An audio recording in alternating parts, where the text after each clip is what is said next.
Aksyon Reports, second portion. Di kalidad, kag madalong nga mga analisis sa pinakainit na balita sa bilog na probinsya kag nasyon. Aksyon Reports, second portion. Patas kag balanse na komentaryo sa mga issues kag mga balita nga nagaapekto sa mga pumuluyo sa adlaw-adlaw nga tanan. Aksyon Reports, second portion. Upod sa veterano kag respetado nga komentarista, Aksyon Fred Salanga. Karon nga adlaw, Miyerkules, pitsa 11 na, bulan sa Nobyembre tuig 2020. May ara na lang 44 ka adlaw, Pasko na, 51 dias na lang, saylo na kita sa tuig 2021. Anano ang mga mainit-init nga isyo karon nga aga? Kagabi ga monitor kita kay Presidente Rodrigo Duterte sa iya sini pagpalayag sa pila ka mga isyu kag ginaugtasan nga korupsyon sa pungsod Pilipinas. Kapanglinti man ang presidente kagabi, porte pagtandog ya sang rehabilitasyon sang Paglaom Sports Complex na muyayaw ang presidente niya ano nga karon niya nga porte nga isyu dire ining pag rehabilitate sang Paglaom Sports Complex, kundi ang isyu mo ni silinya sa Departamento sa Justisya kag iban pa nga sanga sa gobyerno, unahon ta niya daydayon ang isyu sa DPWH. Bauti kagabi na arangkada gid ang pila ka mga ngalan gin-mensionar gid pinanghingadlan sang presidente ang ngalan nanday Rolando Asis, Bernaluca, Edelberto Tayaw, Los Biminda Narciso kag Danilo Piroy. Ang isyu mo ni nakibot ang presidente, first time nga mga proyekto sa bilog nga pungsod Pilipinas, kundi may mga project na ang DPWH. Kung may project nga dalag ko, kung milyon-milyon na, ginabiding ina. Kag kung sino ang may pinakanubo nga magbid, amo na ang magadaog. Isang presidente ay ihugran di patula klase nga proyekto ini. Ang rehabilitasyon sa Paglaom Sports Complex. Ginuna pang award sa bidding, gin-award na, wala pa bidding, akalain. Abi, din kakitas na ya. Ang proyekto ya sa pungsod Pilipinas, i-bidding mo anay. Kag kung sino magadaw pinakanubo, i-award mo, iniyang natabo, nga rehabilitasyon sa Paglaom Sports Complex, in-award na, wala pa bidding. Sus, sumaka ang kilay sang presidente na muyayaw. Kag damo pa sini ang malastra bangod kontrobersyal ini kayo nga isyo diri sa Bacolod ang rehabilitasyon sang Paglaom Sports Complex. May mang hoy-hoy na mapaka ang pako sa iban sini nga mga opisyal sang gobyerno. Nagkuan sus ang isyo sini hindi maintindihan pilakbulan nga balbalanay sang isyo sining rehabilitasyon sang Paglaom Sports Complex. Tiara na pinangmitlang na sang presidente ang ilang mga ngalan kag may pasunod pa kag damo pa nga opisyal ang mahimo magkalalastra sini nga isyo. Mabalik kami pagkatapos sini.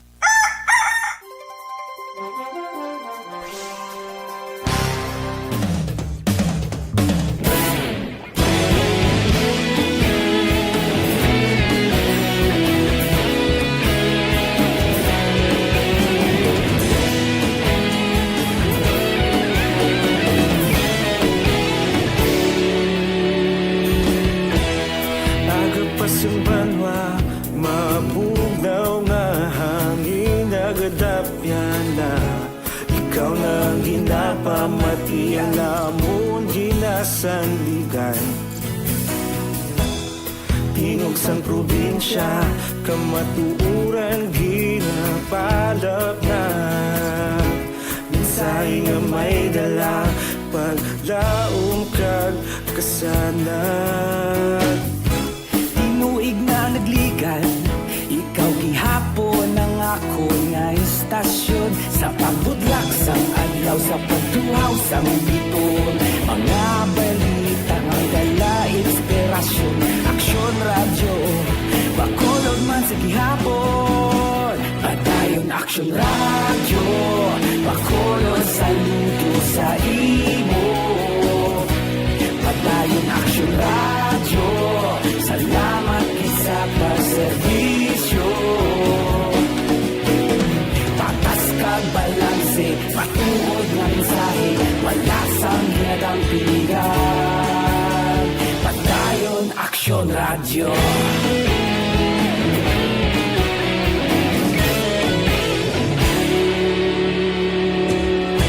Pagkulong kag negosanon inyong pamatian. Stasyon nga nagapalaplag sang kamaturan. Mabakod nga prinsipyo, reporter handa sa serbisyo. Kahapon, karon kag sa gihapon, kita magapadayon. Tinuig na nagligan, ikaw gihapon ang ako nga istasyon. Sa pagbutlak sang adlaw, sa pagtuhaw sang biton, mga balita na may dala inspirasyon. Aksyon radyo, bakolon man sa gihapon. Padayon Aksyon radyo, bakolon saludo sa imo. Padayon Aksyon radyo, salamat sa pagserbisyo. Patas kag balanse, matuod na mensahe, wala sang ginadang piligan. Padayon Aksyon radyo. Una sa balita, una sa aksyon, sa Bacolod Aksyon Radio.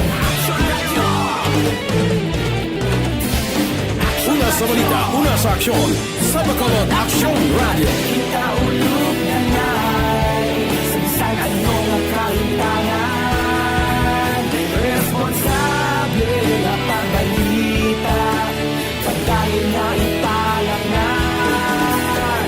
Malasig pero sigurado, aksyon na may dala pagpalanggan.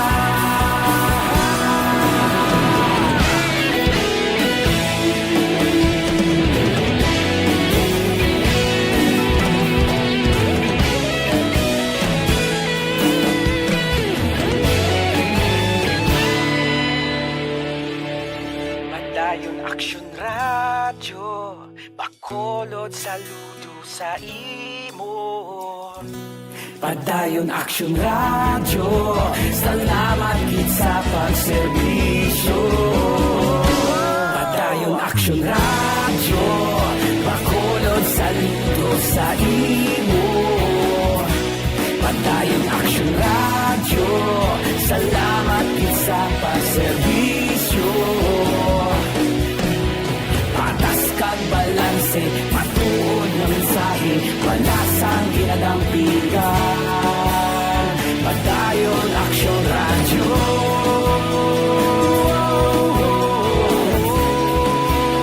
Padayon Aksyon radyo.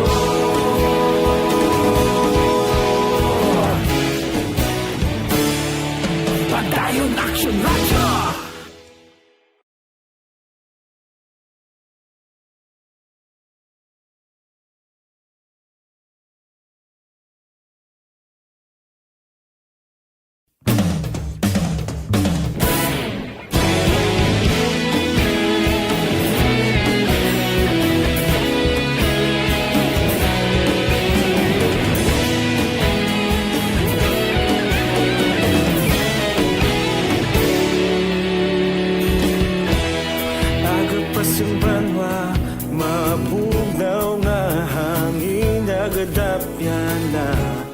Ikaw nang ginapamati ang lamon ginasandigan.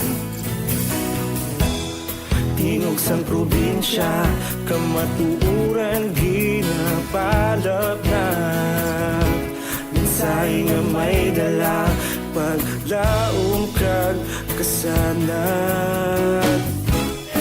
Aksyon Radio Philippine Standard Time, lasais 47 na. Sa imo pag-ehersisyo, hindi gid magkalipat ha, mag-detoxify gid, inom gid DTX 500. Kaya ang DTX 500, nagatinlo inye sa inyo dugo, nagasilig sa mga impurity, kag toxin sa inyo atay. Nagabulig panubo sa inyo blood sugar, bangod sang organic compound niya nga bisin, charantin, kag polypeptide. Gani kung mataas ang kolesterol, mataas ang blood sugar, bangod sa diabetes, mag-DTX 500 na. Gamita ini adlaw-adlaw nga tanan. Ang DTX 500 mabakal na pagi sa online kag pwede ma-deliver sa tag sa ninyo ka mga puluyan pagi sa www.kalusuganyan.ph o kon Kalusuganyan Facebook page. Aksyon Radio Philippine Standard Time, lasais 48.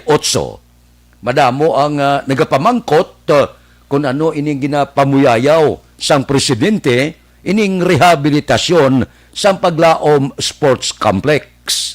Kung madumduman sang taga Bacolod, buhi pasadto ang City Legal Officer nga si Attorney Alan Samura. Anong natabo? Ginpasakaan niya kaso kriminal, violation sang Anti-Graft and Corrupt Practices Act, bato kay anay Congressman Munico Puentevilla. Ano ini? Ang pag-rehabilitate sang Paglaom Sports Complex. Nga ang imo ini i-rehabilitate bangod sang 2005 Southeast Asian Games nga patigayonon kag isa sang binyos dire amo ang Bacolod. Kalumdom ka mo? Naginhiwat dire? Isa sa mga lugar sa Southeast Asian Games, Bacolod. May budget ato nga pag-rehabilitate sang 19,249,758. Correct? Bangod sini, pinasakaan siya kaso. Nga bangod ang palayag ni Anay Attorney Samura nga ang rehabilitasyon sang Paglaom Sports Complex gipatigayon ini sang Dynamic Builders and Construction Company nga wala sang bidding. Amo ini kon nga naginpasakaan kaso kay nagmando suno sa report sa nay Congressman Puentevilla nga mag-proceed sang rehabilitasyon nga suno sa report gin-advance ng kwarta wala pa sang bidding. Amo ini siya ang ginhalinan kun nga nagpasakaay kaso kag nag-init ini nga isyo. Remember? Aksyon Radio Philippine Standard Time, lasay 50 na. Mabalik kami pagkatapos ini.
Aksyon Radio Philippine Standard Time, lasay 56. Tandugon ko lang makadali niyo ang isa ka komentarista bla.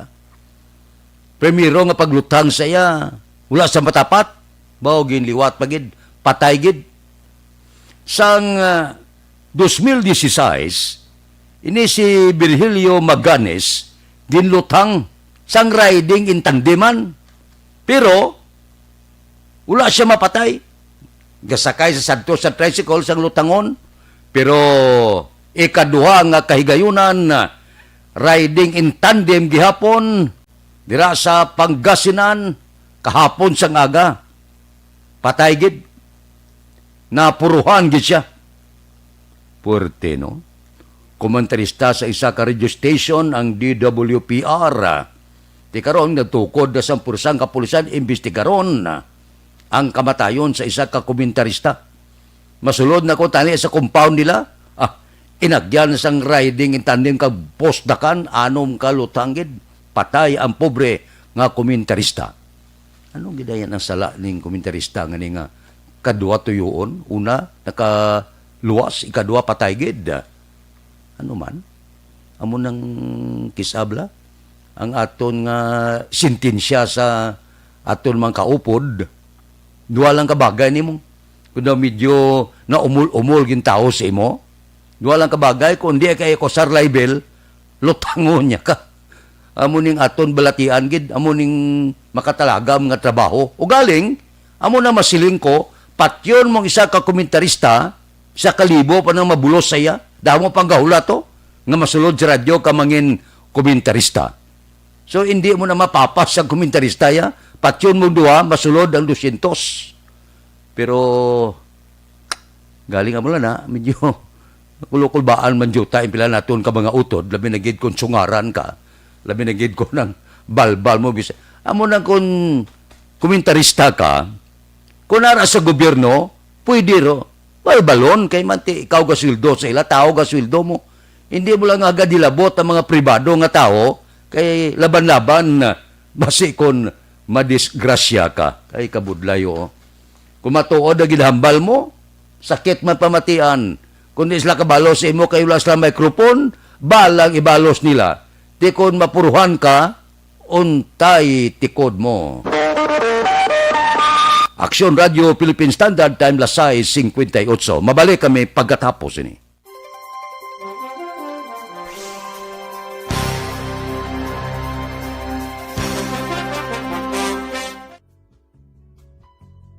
Hindi pa rin natatapos ang laban natin sa COVID-19. At sa labang ito, isa sa pinakamahalagang armas natin ang tamang impormasyon.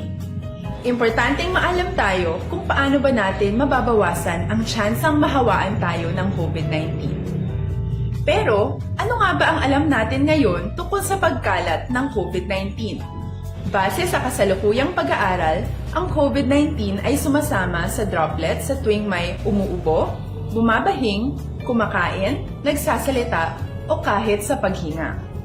Kadalasan, hindi natin namamalayan ang pagtalsik ng mga droplets na ito dahil hindi sila nakikita. Ano naman ang magagawa natin para maibaba ang exposure natin o tsansang magka-COVID? Kailangan nating maibaba ang exposure mula sa virus tuwing nakikipagsalamuha tayo sa iba. Isa sa pinakamainam na tool ang face mask upang mabawasan ang ating exposure at ang pagkalat ng COVID-19. Kaya naman, face mask ang bida topic natin for today.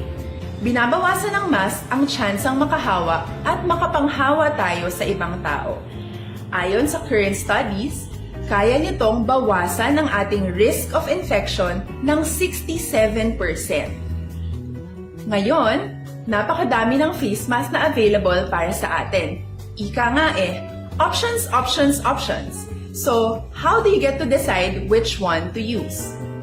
I-ready ang inyong mga phone at i-screenshot ang mga comparison na ito ng iba't ibang mask.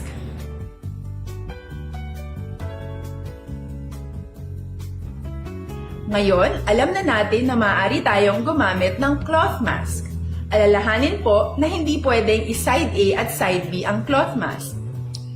Labhan ito araw-araw gamit ang maligamgam na tubig, detergent at bleach. Para naman po sa mga medical or surgical mask, tandaan na hindi ito maaaring i-recycle. Itapon na ito pag madumi na, basa na, o gamit na.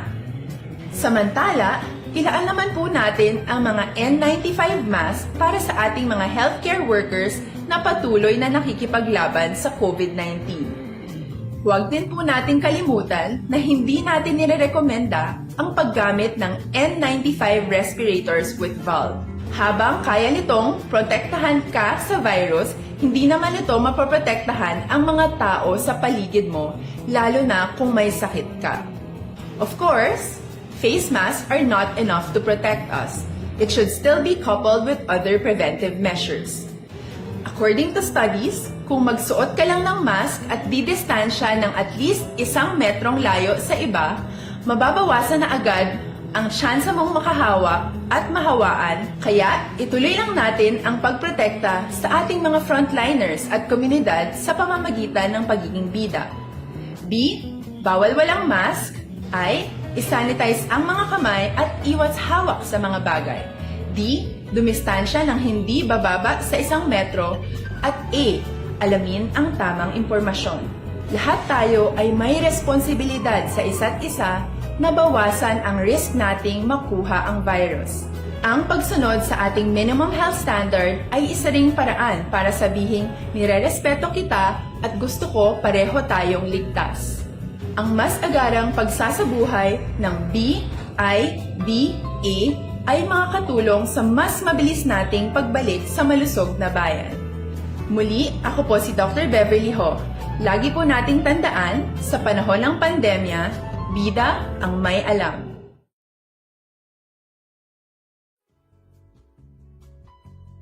Hindi pa rin natatapos ang laban natin sa COVID-19. At sa labang ito, isa sa pinakamahalagang armas natin ang tamang impormasyon. Importanteng maalam tayo kung paano ba natin mababawasan ang tsansang mahawaan tayo ng COVID-19. Pero, ano nga ba ang alam natin ngayon tungkol sa pagkalat ng COVID-19? Base sa kasalukuyang pag-aaral, ang COVID-19 ay sumasama sa droplets sa tuwing may umuubo, bumabahing, kumakain, nagsasalita, o kahit sa paghinga. Kadalasan, hindi Aksyon Radio Philippine Standard Time, Las 7:03, standby na sa aton Aksyon Balita Morning Edition. Liwat magad duluong sa aton sa mga balita lokal, national, international, sports, kag artista. Upod kita kay Aksyon Boy Duran, kag Aksyon Dorel Cabato, Aksyon Fred Salanga, una sa balita, una sa aksyon, sa Bacolod, Aksyon Radio.